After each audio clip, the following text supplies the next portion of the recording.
अजवा खजूरनि जी सरदार कीअं थी।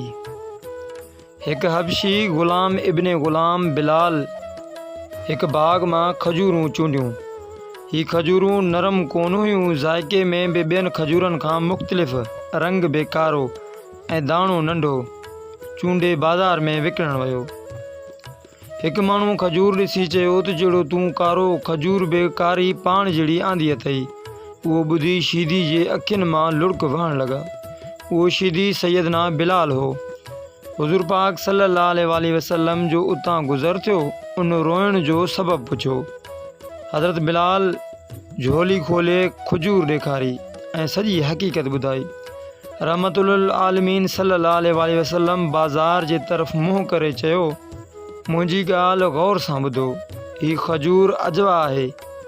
दिलि जे मर्ज़ लाइ शफ़ा, फ़ालज जे मर्ज़ जो इलाज ऐं 70 मर्ज़नि में फ़ाइदेमंद आहे।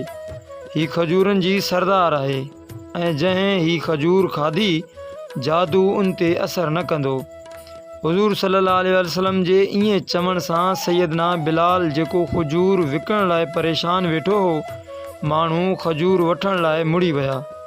रहमतुल आलमीन नबी आख़िर ज़मान रसूल ख़ुदा सल्लल्लाहु अलैहि वसल्लम उनखे एतिरो मान ॾेई खजूर खे खजूरनि जी सरदार बनाए छॾियो।